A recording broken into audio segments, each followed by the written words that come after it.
a su vez, se encarga de dar inicio al alternador. Este alternador transforma la energía mecánica a energía eléctrica y lo suministra a los sistemas que lo necesitan, como luz, radio, y también recarga nuevamente el acumulador. Y ahora vamos a explicar más a fondo sobre la batería.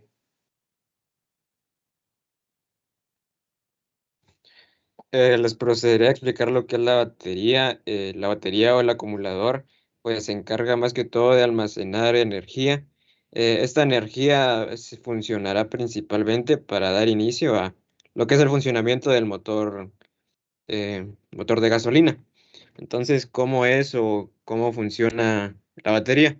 Pues esta batería es la que se encarga de poner en función, como dijo mi compañero, al motor de arranque, que es el que iniciará la acción para que el motor de gasolina pueda encenderse. Esta energía eh, es una energía química que la explicaré más adelante. Siguiente.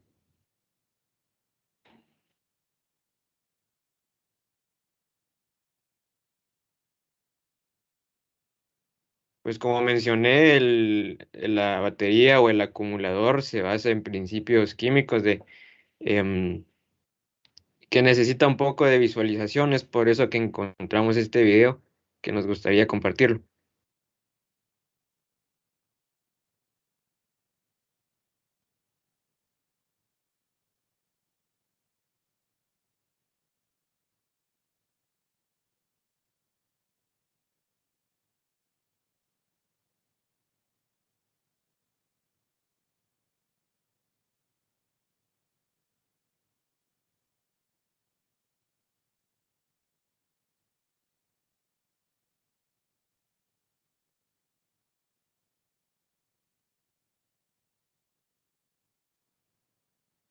No sé si se escucha. No se escucha. No, es que no mucho entiendo cómo está el campo.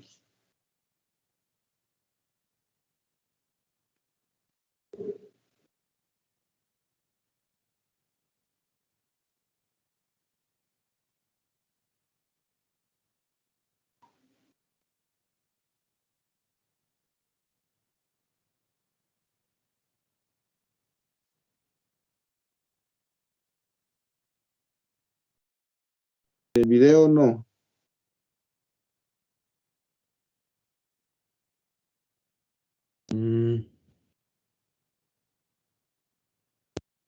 Ponerle play ahí para ver si se escucha el video.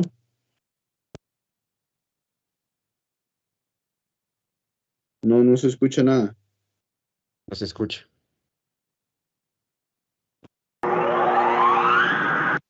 No sé, ¿Cómo te puedes funciona una adelantar al batería? minuto 9:29, por favor. Estas grandes y Al minuto 9. 9:29. Voy. Ahí estamos. Gracias. Va. Cuando hablamos de átomos, normalmente oiremos el término ion. Un ion es un átomo que tiene un número desigual de electrones y protones. Un átomo tiene una carga neutra cuando tiene el mismo número de protones y electrones porque los protones están cargados positivamente y los electrones están cargados negativamente, por lo que se equilibran. Si el átomo tiene más electrones que protones, entonces es un ion negativo. Si el átomo tiene más protones que electrones, entonces es un ion positivo. En lugar de tratar de entender esta compleja estructura, vamos a simplificarla hasta este simple modelo de una celda con un solo cátodo y ánodo. En esta celda, ácido electrolítico, que es 1/3 de ácido sulfúrico y 2/3 de agua. Tenemos el electrodo positivo, que es el cátodo. Está hecho de óxido de plomo. Luego tenemos la terminal negativa, que es el ánodo. Este está hecho de plomo puro. Cuando estos materiales se combinen, obtendremos una pequeña reacción química entre los átomos. Mostraré los átomos de estos materiales con estas esferas de color. La terminal catódica positiva del óxido de plomo va a reaccionar con el sulfato del electrolito. Esto formará una capa de sulfato de plomo en el terminal del cátodo. Durante esta reacción, un ion de oxígeno es expulsado del cátodo y dentro del electrolito. Una vez en el electrolito, estos iones de oxígeno se combinarán con los iones de hidrógeno para formar agua. Al mismo tiempo, los átomos de plomo del átomo van a reaccionar con los iones de sulfato del electrolito.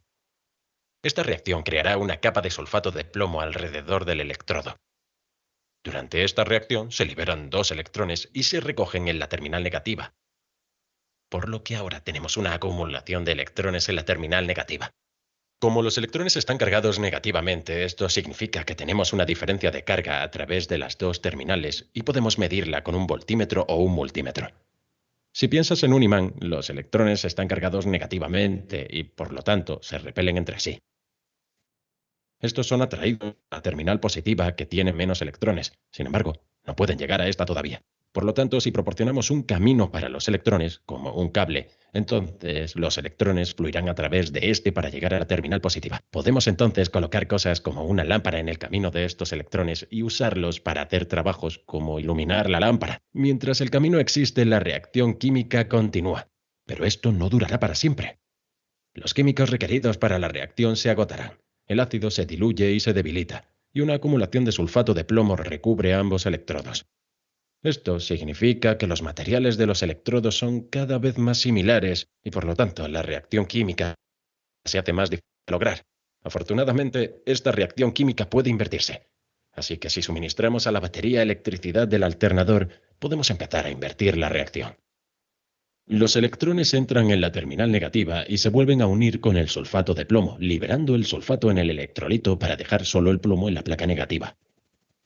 Los iones de sulfato entran en el electrolito y se combinan con los iones de hidrógeno para liberar los iones de oxígeno, y así el ácido del electrolito se hace más fuerte.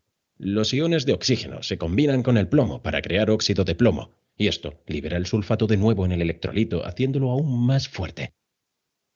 Si dejamos que una batería se descargue completamente durante demasiado tiempo o demasiadas veces, se hace muy difícil revertir la reacción química. Además, la capa de sulfato podría desprenderse de los electrodos y acumularse en el fondo de la batería. Esto significa que ya no participará en la reacción química, por lo que la batería debe ser reparada o reemplazada. Así que cuando observamos la batería, esta reacción química se produce entre cada placa de cada celda para proporcionar los cientos de amperios de corriente para arrancar el motor y también proporcionar el voltaje para alimentar las luces, etc., que luego es recargado por el alternador. Para verificar el voltaje de una batería de automóvil, simplemente cambiamos el ajuste de voltaje a CD en nuestro multímetro y luego Ya puedes parar, conectamos Juan, el gracias. tablero positivo y el negro al negativo. ¿Ya? ¿Hasta ahí? Sí, ahí está, gracias, gracias. Va. Sí, te agradezco. Bueno. Gracias.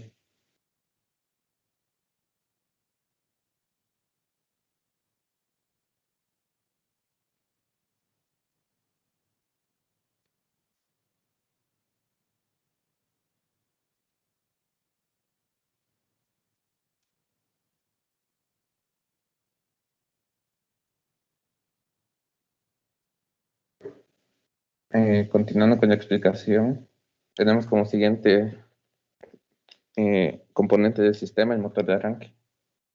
Este se encarga de poner en marcha el eje cigüeñal. Esto lo logra mediante los siguientes sistemas.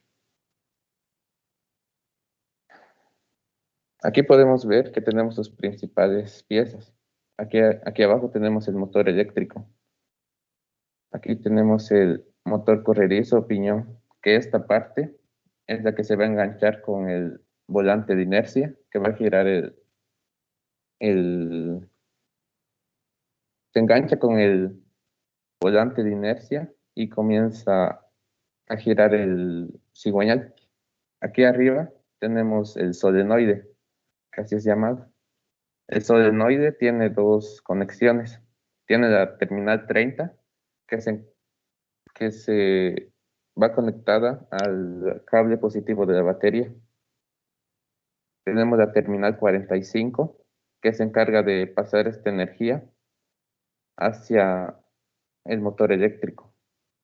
Luego tenemos la terminal 50, que se encarga de... Este conecta con el switch, o sea, con el encendido del carro, para que dé inicio al motor.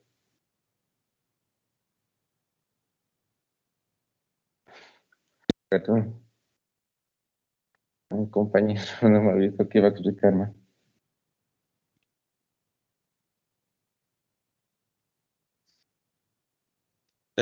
Perdón por eso.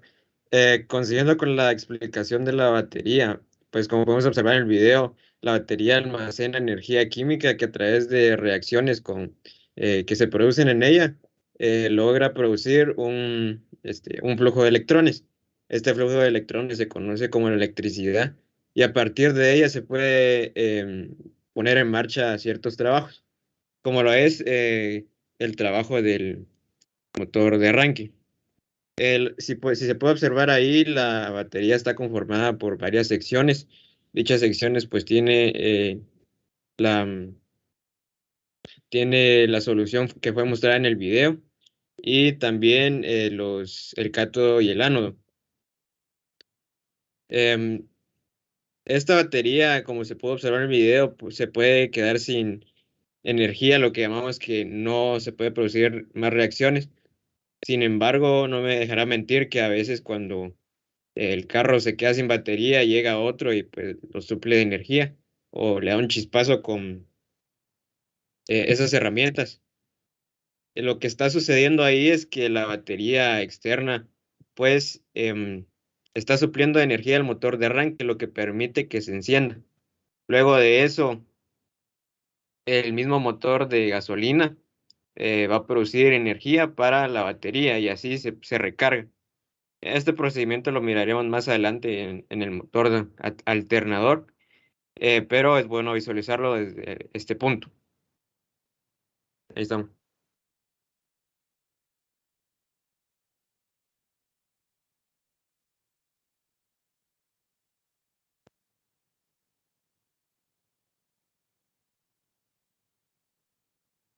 Eh, Siguiendo con la explicación del motor de arranque. Tenemos la terminal 50 que conecta con el switch, o sea, la llave de encendido o el botón. Esta llave de encendido eh, enciende el motor. Vamos a explicar. Dentro del solenoide, que es esta parte de aquí arriba, tenemos dos bobinas. Tenemos la bobina de retención y la bobina de lanzamiento. La bobina de lanzamiento se encarga de expulsar el eje de rueda libre. Como vemos, este jala por medio de la horquilla, saca para afuera el, el piñón que va conectado con el volante de inercia. La bobina de retención se encarga de mantener en esa posición el piñón. Luego de que ya está en la posición el piñón, cuando ya esté afuera, comienza a trabajar el motor electrónico. Este motor electrónico convierte la energía eléctrica en energía mecánica y comienza a girar el piñón. Por consiguiente, comienza a girar el volante de inercia, comienza a girar el cigüeñal y por ende comienza a trabajar el motor. Es necesario el motor de arranque porque un carro no puede iniciar de inmediato, un motor no puede iniciar de inmediato. Tiene que tener ciertas revoluciones antes de encender. Este sonido característico que hacen los motores al encender se debe a este piñón que hace contacto con el volante de inercia, que se juntan y hacen ese ruido característico del encendido. Aquí tenemos un pequeño video que le explica. No le explica, sino que cómo funciona.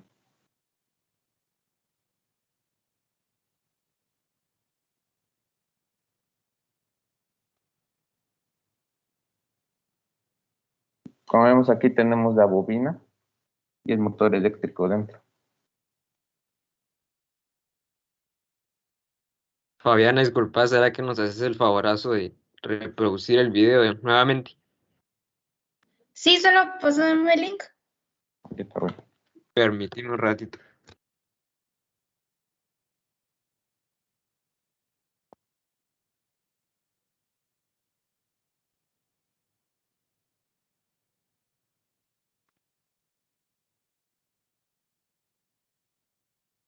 Estamos, Fabián.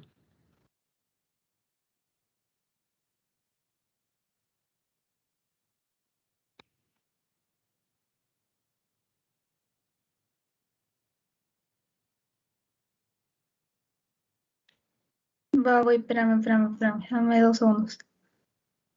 Gracias, gracias. Creo, ¿y él les están viendo, va? Sí, ya se puede ver. Sí, ahí se mira. ¿Se escucha? No, No no. se escucha. Ay, Dios. Espérame, pues.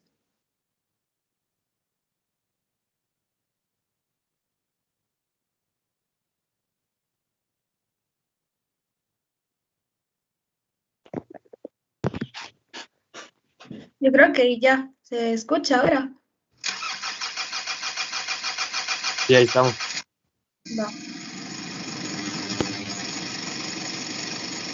¿Cómo funciona el motor de arranque de un automóvil? Primero veamos lo que hay en su interior. Contiene un motor eléctrico devanado en serie. Estamos omitiendo los devanados del campo para simplificar el dibujo. Es un motor muy parecido al de una licuadora de cocina, pero unas 15 o 20 veces más potente. En un extremo de la flecha del motor tiene un pequeño engrane corredizo. Encima del motor se encuentra un solenoide o electroimán que, por medio de una palanca, desliza el pequeño engrane hasta que entra en contacto con un engrane mucho mayor que forma parte del volante de inercia del motor de combustión interna. Una vez que los dos engranes entran en contacto, la armadura del motor comienza a girar, transmitiendo su rotación al cigüeñal del motor principal, ya que un motor de combustión requiere hacerse girar inicialmente para ponerlo en marcha. El ruido característico lo producen los dientes de los engranes al chocar uno con otro. En cuanto arranca el motor principal, el engrane pequeño regresa a su posición retraída para evitar que se dañe y para que quede listo para un nuevo ciclo. Existen otros dispositivos auxiliares, tales como el relevador del motor de arranque, que generalmente se coloca en otro lugar, el interruptor de encendido, que inicia la rotación del motor eléctrico de arranque, así como un sencillo mecanismo de matraca para que se evite que el motor principal arrastre al motor eléctrico, causándole graves daños. La próxima vez a pasear, ya sabremos cómo funciona el motor de arranque. Espero que esta explicación les haya sido de utilidad. Muchas gracias por su atención.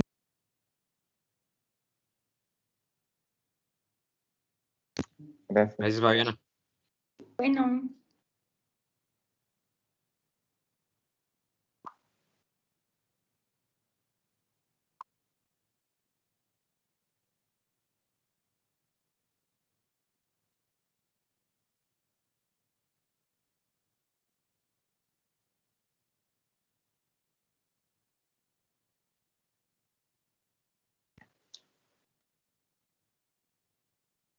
Como siguiente parte tenemos el alternador.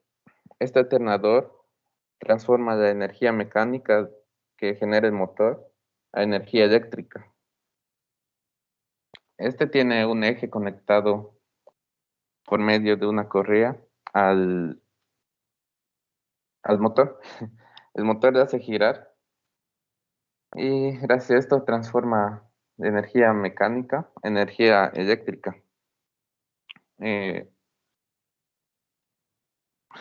Este produce electricidad llamada corriente alterna.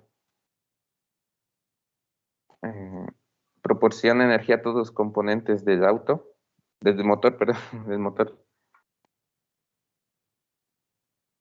Este alternador convierte la corriente alterna en corriente directa por medio de un rectificador. La energía que produce este alternador va variando según la velocidad que se lleva. Así que para no evitar que salgan excesos de energía, posee en su interior un regulador. Este es necesario porque muchas partes de los sistemas necesitan electricidad, lo cual no es capaz de producir solamente el motor. Este alternador también proporciona la energía a la batería, o sea, la recarga. Este solo funciona cuando el motor está en funcionamiento. Entonces,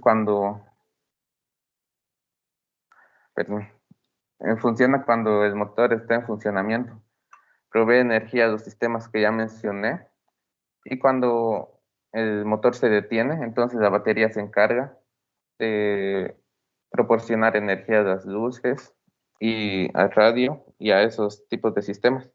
Por eso, si se utilizan estos sistemas al momento de que no esté encendido el motor, entonces el alternador no va a generar más energía y por consiguiente se va a desgastar la batería, se va a terminar su energía y por eso a veces se tiene que pasar corrientes para que vuelva a estar cargada.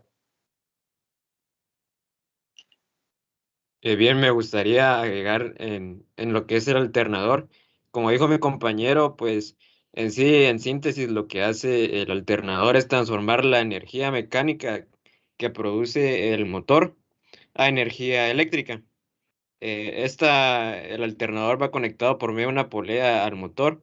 Entonces, al momento de girar, esta genera energía eléctrica, la cual suple energía a la batería y a los componentes extras que tiene el carro, como lo son el sistema de sonido, luces que tiene el carro, etcétera. Proseguí. Y por último tenemos las conexiones, que básicamente son tres, o en la mayoría de casos son tres. Tenemos la terminal B, que conecta con la batería. Tenemos la terminal S, que se encarga de ayuda a que el regulador detecte el voltaje. Y por último tenemos la terminal F, que conecta con el switch, con el encendido.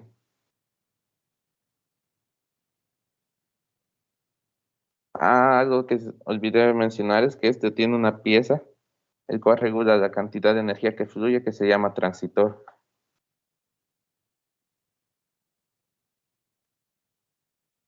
Y, y aquí terminaría el sistema eléctrico. Algo también que muchos motores tienen es una caja de fusibles. Y estos fusibles, como su nombre lo dice, se encargan de que cuando haya una energía muy grande, no se, no se quemen, por así decirlo, los cables, sino que se fundan los fusibles. De ahí su nombre fusible, que va conectado con el cable positivo de la batería. Y bueno, ahora pasamos a otro sistema. Es el sistema de refrigeración. Este permite regular la temperatura que existe en el motor para evitar sobrecalentamientos.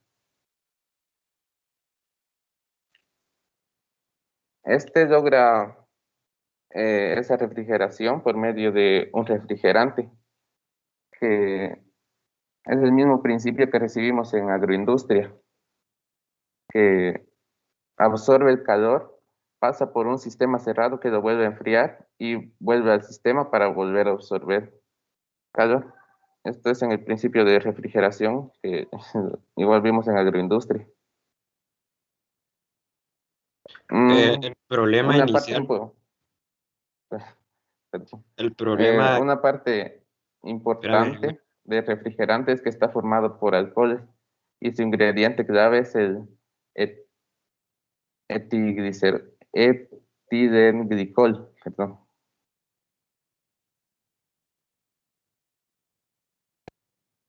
Perdón, ¿qué ibas a decir, compañero? sí, perdona, es que está un poco mal mi internet y se atrasa lo que decía. Lo que quería mencionar era que cuál es el problema que se calienta el motor. Pues lo que es el calor en sí es energía que se disipa. Es por esto que esta energía, como es el calor, puede llegar a fundir el motor, lo cual causa grandes problemas porque eh, afecta lo que es el trabajo de los pistones. Entonces, con lo que se busca que el fluido del refrigerante es evitar dichos daños y con este poder prolongar la vida del motor. Este elemento clave que es el etilenglicol También se trabajan con soluciones de alcohol, que es absorbedora de calor. Pues su elemento principal es que absorben el calor bastante bien y luego pasan por el sistema de refrigeración, que normalmente es a través de sistema aireado, que se traduce a sistemas auxiliares.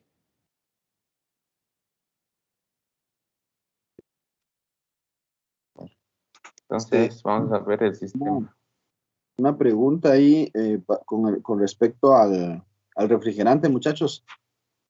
Bueno, o dos preguntas, perdón. ¿Qué ventajas tiene usar refrigerante comparado con usar agua y por qué es de color verde o azul?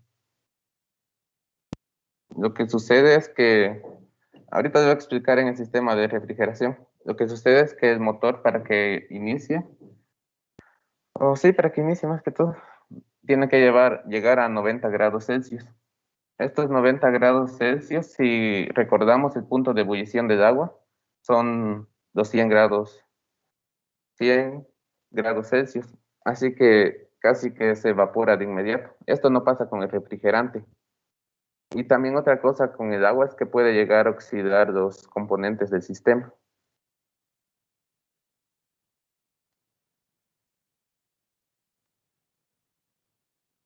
Y disculpe, ¿cuál era esa otra pregunta? ¿Por qué tiene color verde?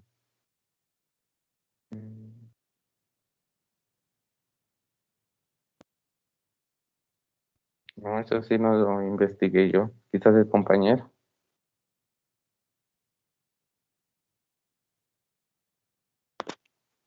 Pues yo lo que conocía era que el refrigerante, pues, creo que tiene elementos como el cobre, pero no les sabría decir, ingeniero. Bueno, lo que pasa es de que el refrigerante tiene ese color característico para que no lo confundamos con agua pura o con algún refresco, ¿va? Entonces, tiene ese color para que nadie se le ocurra tomárselo principalmente, ¿va? Se piensa que esos colores son como desagradables a la vista, aunque hoy en día, pues con los colorantes tal vez ya no, ¿verdad? Pero eso se buscan colores que sean desagradables, se tiñen para que nadie se los tome porque pueden llegar a ser muy dañinos en caso que alguien se los tome.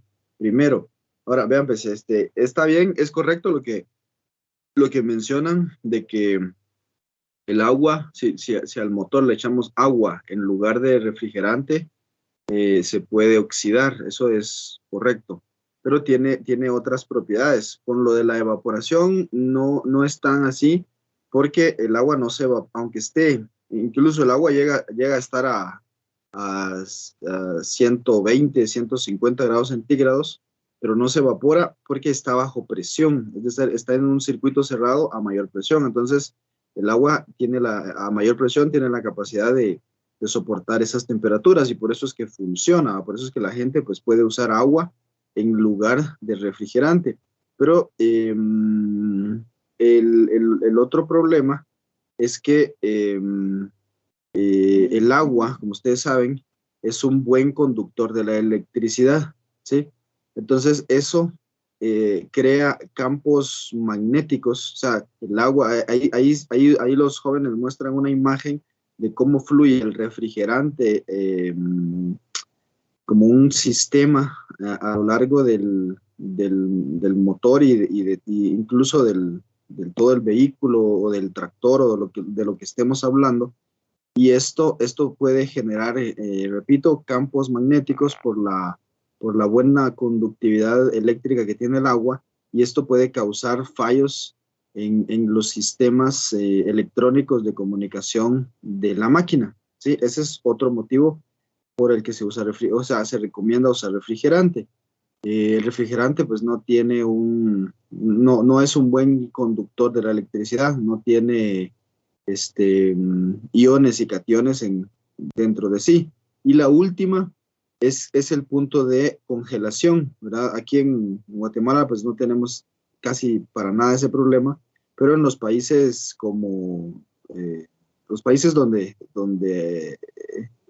llegan a tener nieve, ¿verdad? Hay muy bajas temperaturas, el agua se congela, ¿verdad? Imagínense que ustedes encienden el carro y el agua dentro del carro o del tractor está congelada, ¿verdad? Entonces no va a haber un flujo de líquido refrigerante, es decir, en este caso agua, y entonces se va a fundir el motor. Pero en por eso es que en esos casos no se puede dejar de usar el refrigerante, o también se le llama anticongelante, que tiene ambas propiedades. Ese líquido tiene las dos propiedades. Tiene una mayor resistencia a la ebullición comparado con el agua, y también un menor punto de congelación. No me recuerdo cómo es que se llama eso, fusión, no. No me recuerdo cómo se le llama a ese cambio, ¿verdad? De estado líquido a estado sólido.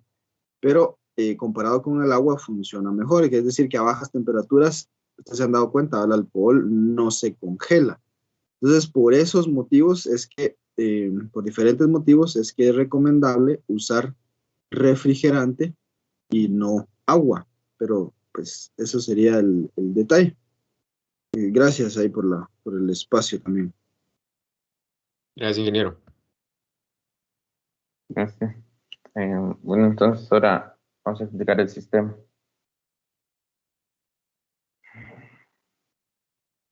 Todo comienza en el área del bloque del motor, donde se encuentra el refrigerante. Estos están alrededor de los cilindros. Esto se llama camisa de los cilindros. Cuando se inicia el motor, el refrigerante absorbe el calor generado por el motor. Inicialmente, el refrigerante permanece en esa área del motor hasta que alcance una temperatura óptima de arranque. Una pieza llamada termostato, que aquí lo podemos ver, es el número 4, llamado termostato, es una válvula mecánica que cierra y abre en función de la temperatura. Normalmente está cerrada en bajas temperaturas, y cuando el motor llega a una temperatura óptima, el refrigerante llega hasta los 90 grados Celsius aproximadamente. A esta temperatura el termostato abre, que inicia su paso hacia la, perdón, se me olvidó, hacia la manguera superior del radiador. El refrigerante llega en la parte superior del radiador y pasa por unos tubos ventilados que hacen que se baje la temperatura. La bomba de agua o bomba de refrigerante, que es el número 2, es la encargada de hacer circular el refrigerante por el sistema. La eficiencia del radiador, que el radiador es el número 1, que podemos ver aquí atrás, va a depender, o su eficiencia va a depender de la cantidad de aire que logra pasar. Esto se logra con una velocidad rápida o media, pero cuando se maneja en velocidades bajas o con mucho calor, esta eficiencia va a bajar. Este problema se puede resolver con un ventilador que esté en el radiador.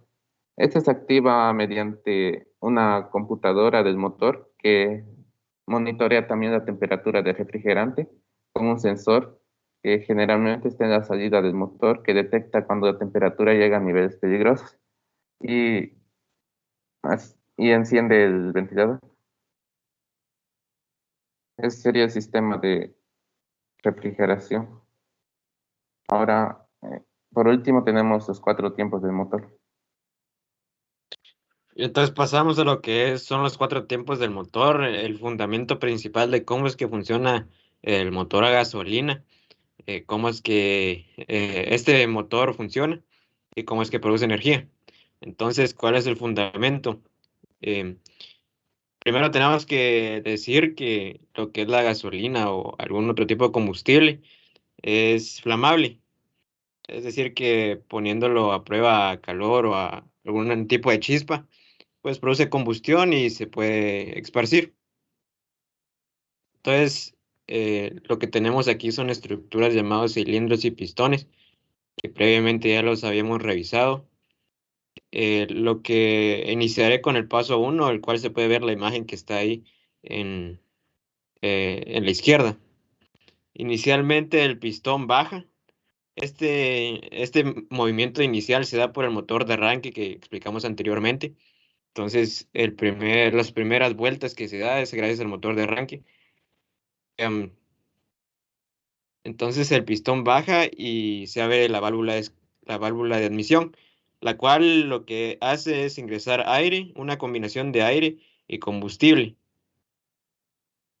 Mientras el pistón baja, pues yo había mencionado que se ingresa el combustible y el aire. El siguiente paso sería la compresión, que en este paso el pistón vuelve a subir, comprimiendo la solución de aire y gasolina. ¿Qué sucede en el siguiente paso? Pues arriba, como podemos ver, existe un mecanismo que se llama candela. Comúnmente se le menciona candela. Esta produce una chispa que lo que hace es encender la gasolina, produciendo que se expanda. Dicha expansión va a mover el pistón hacia abajo, lo que produce el movimiento, pues, de por sí la energía. Eh, Luego el residuo el residuo de este procedimiento se va por la válvula de escape, pues es el humo que comúnmente conocemos, el humo que produce el carro. Este procedimiento se da continuamente, como podemos ver son 4 cilindros los que a través del sistema de cigüeña se van moviendo mutuamente.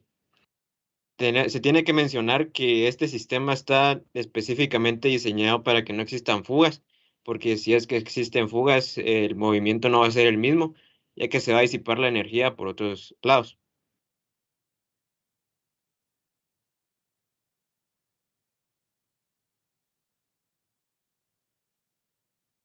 Y ahí terminaría la segunda parte de la explicación del motor a gasolina. Gracias por su atención.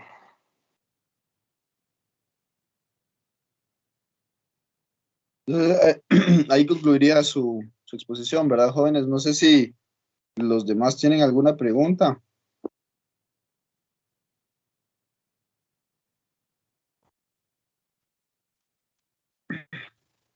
Digamos que con esto pues ya estaríamos completando los conceptos que tienen que ver con cómo funciona un motor a gasolina, por así decirlo, ¿verdad?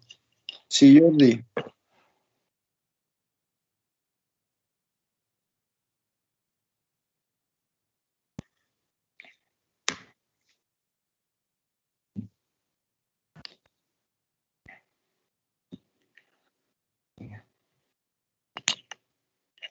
Pues no, yo no conocía esa propiedad, pero asumiendo que lo que se realiza, la energía de la batería se debe a los líquidos, como podemos ver, esa solución, entonces posiblemente esa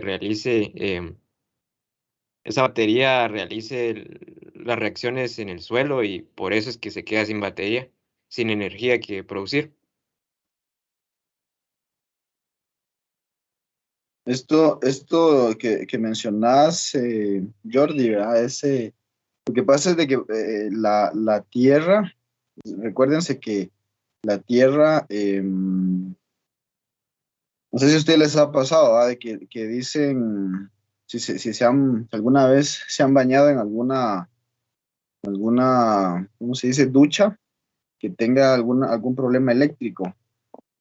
Y no sé si les ha pasado, ¿verdad? O cuando uno está trabajando con la energía eléctrica, uno tiene que tener unos buenos zapatos, ¿verdad? Porque los zapatos nos aíslan a nosotros de la tierra. Lo que pasa es que un circuito eléctrico, para que funcione, tiene que estar cerrado, ¿sí? Tiene que estar cerrado. Y la tierra es un buen, ¿cómo se dice? Es un buen captador de electrones a través o sea, cuando nosotros nos paramos sobre el suelo, ahí en la parte del suelo, hay, hay, por así decirlo, una carga positiva. La Tierra tiene una carga positiva. Entonces, la batería, ya que el acumulador de energía tiene un exceso de electrones, ¿verdad? Para que la energía eléctrica fluya, cuando nosotros ponemos una batería en el suelo, lo primero que va a pasar es que se va a descargar la batería, porque los electrones van a buscar salir de la batería, no hay suficiente aislamiento, no hay suficiente distancia, y entonces los electrones se van a escapar hacia la Tierra, ¿sí? Dejando la batería descargada. Eso es lo primero. Al principio, la batería sencillamente se descarga. Para evitar esto, se tiene que dejar la batería tal vez sobre un block, sobre un pedazo de madera, sobre una mesa, algo que no tenga conductividad eléctrica, porque si la dejamos sobre una mesa de metal, va a pasar lo mismo, ¿verdad? El metal es un buen conductor de la energía y la carga positiva de la Tierra va a hacer fluir a los electrones de la batería y la va a descargar, ¿verdad? Eso es lo primero. Y lo segundo es lo que decían ahí los jóvenes, ¿verdad? Al pasar mucho tiempo sin carga, sin energía, esas piezas llegan a perder, digamos que llegan a perder esa capacidad de almacenar energía y cuesta más, como quien dice, volver a revivir, volver a hacer reaccionar la batería, pero eso es ya cuando ya pasa mucho tiempo, ¿va? Cuando ya dejamos la batería tal vez un mes, ¿verdad? Ya se descargó completamente la batería y se desactiva la batería, entonces ya cuesta más volver a activarla. Ahora si solo ha pasado un día, lo único que pasa es que se descarga y una vez pues ya se descargó, bueno, la volvemos a cargar y ya vuelve a funcionar normalmente. Pero si la dejamos mucho tiempo, entonces se nos va a complicar volver a activar la batería. Por eso es que dicen que las baterías se arruinan si las ponemos en el suelo.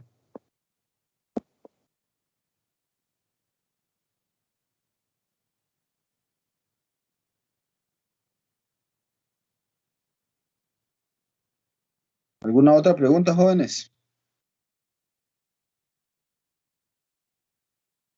Vean, pues algo interesante del tema del día de hoy es cómo funciona el sistema eléctrico, ¿verdad? O sea, es bueno puntualizar en esa parte porque del sistema eléctrico depende mucho el motor, ¿verdad? O sea, que pueden poner esa imagen otra vez. Ese ciclo de la energía ahí que, Al inicio, bueno, sí, o sea, la idea acá, vean, pues, la idea acá es de que la energía fluye, ¿verdad? Fluye, primero la batería, cuando digamos que queremos encender un tractor o un carro, la batería está almacenando la energía eléctrica, ¿verdad? Cuando nosotros le damos starter, eso acciona el motor eléctrico, la flechita que va hacia arriba, ¿verdad? El motor eléctrico enciende el motor de combustión. Ya una vez que el motor de combustión está funcionando, sea por la gasolina o por el diésel o por lo que sea que esté funcionando, ya ese motor funciona como fuente de energía cinética para el alternador, ¿sí? Como un generador de energía.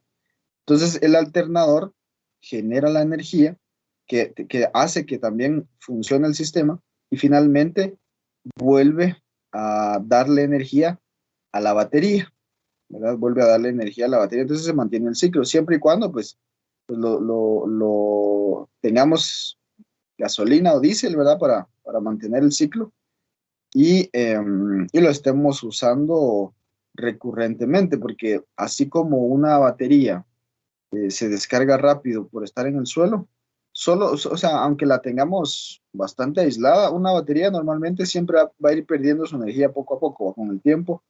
Una batería va a ir perdiendo esos electrones, digamos que son muy volátiles esos electrones, y eh, si pasa mucho tiempo la batería, también se va a descargar. Y es más, ¿va? Esa reacción química y ese ácido, ¿verdad? Vieron que tenía ácido clorhídrico, creo que era, ¿verdad?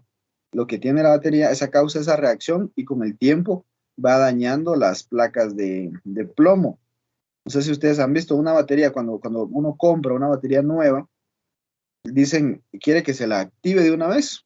O usted la activa, ¿verdad? Porque la batería no está activada, no ha empezado a hacer esa reacción porque se daña, ¿verdad? Entonces, si no usamos mucho tiempo la batería, también vamos a ver que se va a dañar, ¿verdad? Lo mejor es usarla y una batería en promedio nos dura unos 3 años, ¿verdad? Si una batería nos dura más de 3 años es porque es una buena batería.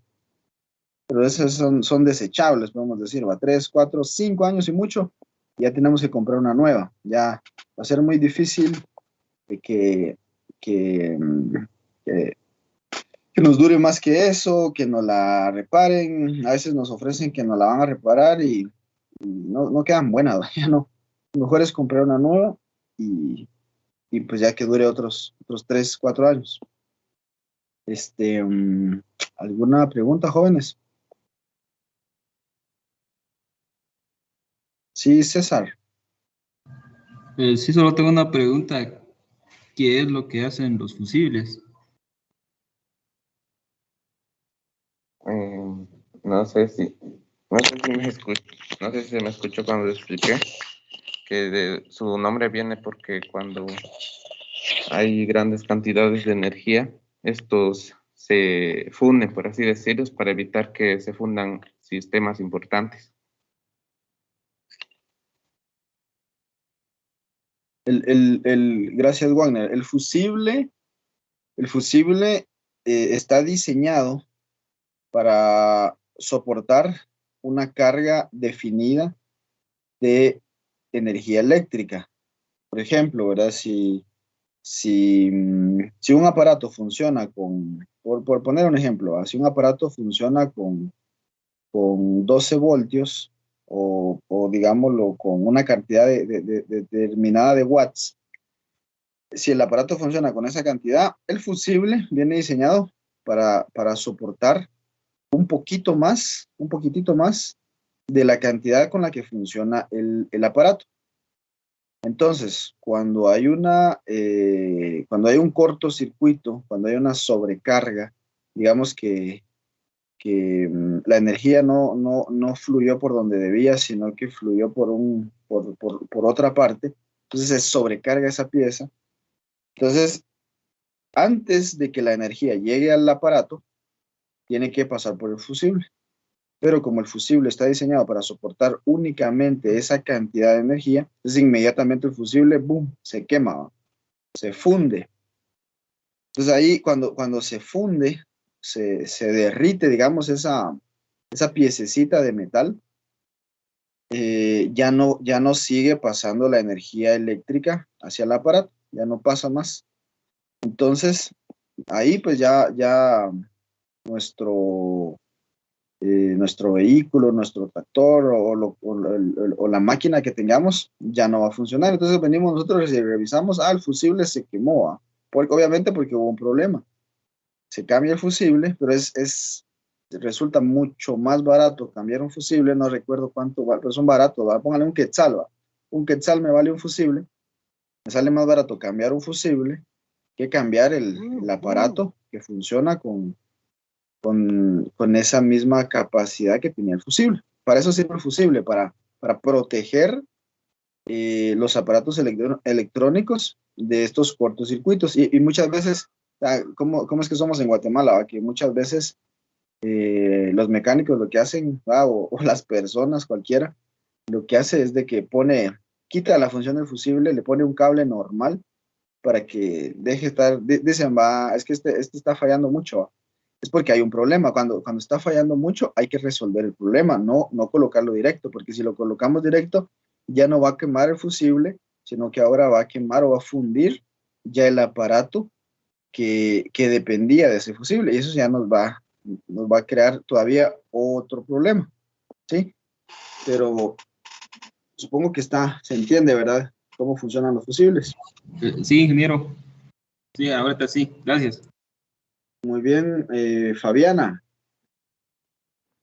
Ingeniero, yo tenía una duda, digamos, al momento de que se le acabe la batería a mi carro, digamos, ¿va? ¿Por qué o cómo es el método digamos, hay veces que uno se queda tirado y viene otro carro y le pasa corriente o energía, ¿va? Entonces, si esta batería se quedó sin nada de energía, ¿cómo es que vuelve a reaccionar? Este, es que no es que se quede sin nada, lo que pasa es de que el, el motor eléctrico, como lo mencionaron, o creo que se mencionó en un video, es un motor de alta potencia. Es decir, imagínense ese motor, es un motorcito que tal vez uno lo puede agarrar con una mano, pero es bien pesado, es bien potente, tiene la capacidad para accionar todo el motor de combustión del carro. Entonces, si la batería, o sea, el motor eléctrico funciona con 12 voltios, pero la batería, si la batería no tiene la suficiente carga para mandar una corriente estable de 12 voltios durante el tiempo que necesita el motor para ser arrancado, eso lleva, o sea, son 12 voltios. Miren, de electricidad, pues sinceramente, pues no sé tanto, ¿verdad? No sé tanto, pero el voltaje es una cosa, pero también la potencia que necesita ese motor es otra cosa. Entonces es alta, puede ser un voltaje bajo, porque 12 voltios es un voltaje bajo, pero eso lo tiene que convertir en una alta potencia. Entonces, en resumen, necesita que la batería se encuentre en buenas condiciones. A veces la batería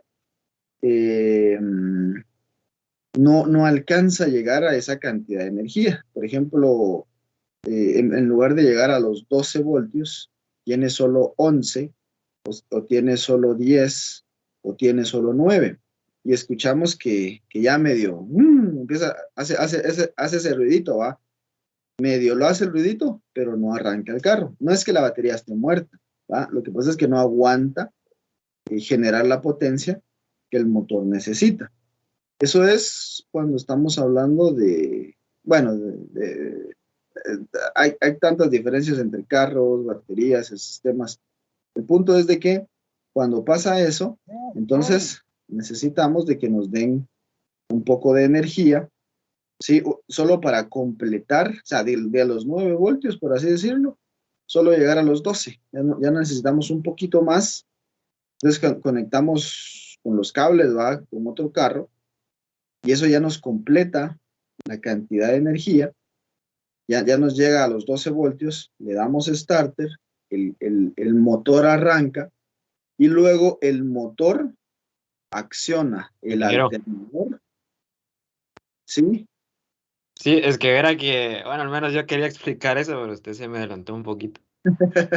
Sí, me da pena, perdón, me da pena, bueno, me da pena a veces de que, de que tal vez, está bien, lo termino de explicar yo y te doy ahí el tiempo,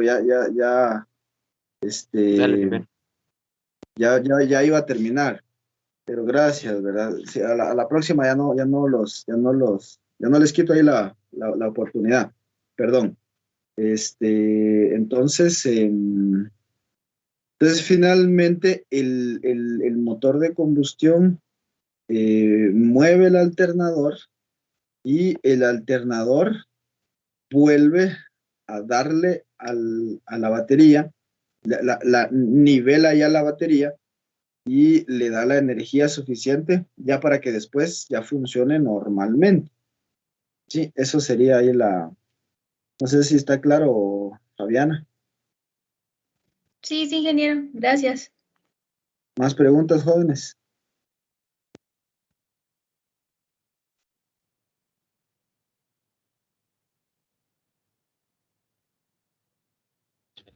Pues, ingeniero, yo lo que quería agregar ahí a la compañera, no sé si me da permiso. ¿Cómo no? Sí, lo que quería completar o lo que quería explicar ahí a la compañera es lo mismo que usted explicó, que lo que sucede es que la batería deja de funcionar completamente y esos 12 voltios que usted menciona, pues es los voltios que se necesita para encender el motor de arranque. Entonces, en sí lo que buscamos cuando damos carga o cuando damos energía es prender o que funcione el motor de arranque. Ya que con el motor de arranque ya que funciona el motor de arranque, pues se puede iniciar lo que es el motor de combustión, que en síntesis y quitando un montón de partes es el que recarga de nuevo a la batería a través de energía mecánica. Entonces simplemente es un ciclo y no es que la otra batería dé energía a la batería esta, sino que prende el carro y el carro mismo va dando energía a la batería igual. Es correcto, Andy. Es correcto. ¿Qué más les iba a decir? Sí, va, y en un carro mecánico, en un carro que tiene transmisión mecánica, pues se pueden encender al empujón por lo mismo, ¿va? Porque el movimiento del carro es lo que va a accionar el motor, ya no va a ser el motor de arranque, sino va a ser ese movimiento del carro que va a accionar el motor y eso lo va a encender. Y una vez encendido pasa lo mismo, ¿va? Una vez encendido el motor de combustión, acciona el generador, o sea, el alternador, y el alternador recarga la batería. Ahora, en un motor, o perdón, en un vehículo que tiene una transmisión automática, eso no se puede hacer, ¿verdad? O sea, los engranajes no funcionan de la misma manera y no se puede transmitir el movimiento de las llantas al motor. Entonces ahí sí necesitamos otra batería, ¿verdad? Que nos pase en corriente, como normalmente decimos. ¿Más preguntas, jóvenes?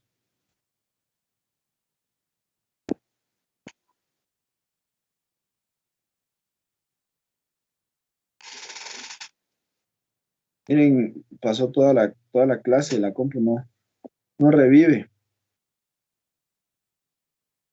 A ver a qué horas regresa todavía está ahí, saber qué procesando. Yo tengo, voy a, les voy a compartir un video ahí, Fabiana, que nos haga favor de proyectarlo, permítanme.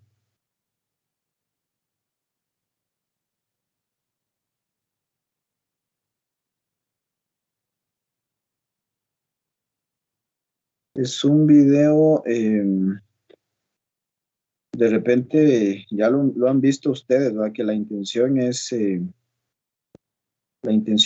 que, ahí lo compartí en el grupo de Telegram, no sé si Fabiana lo puede proyectar.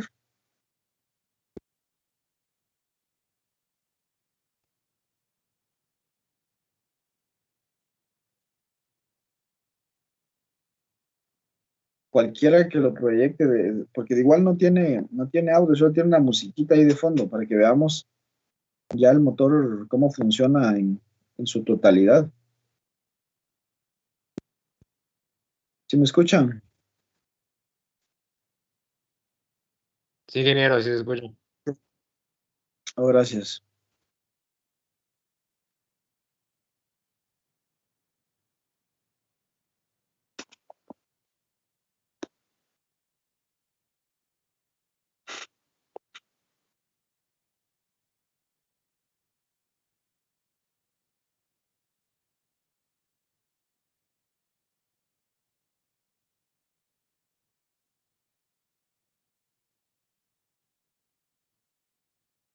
Fabiana se quedó levantando la mano. Supongo que ya no quiere participar, Fabiana. Era la pregunta que tenía antes. Ya puede bajar la mano.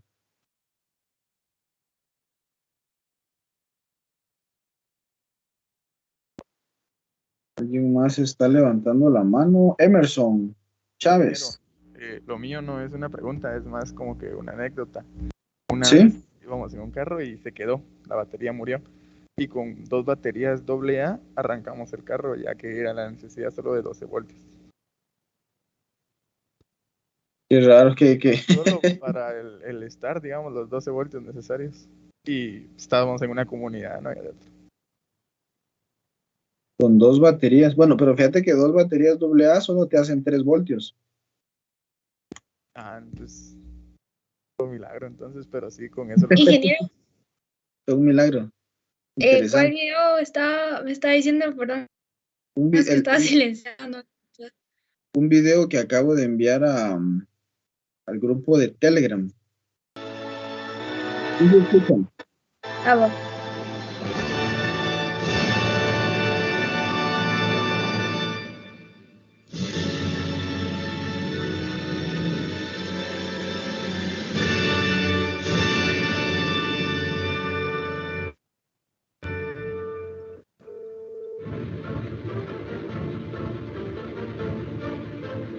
esto sería como un repaso general, ¿verdad? Tanto de lo que vimos el día miércoles. El día de hoy.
Gracias. ¿Alguien tiene alguna duda, muchachos? ¿Algo más ahí que ustedes quieran preguntar, comentar?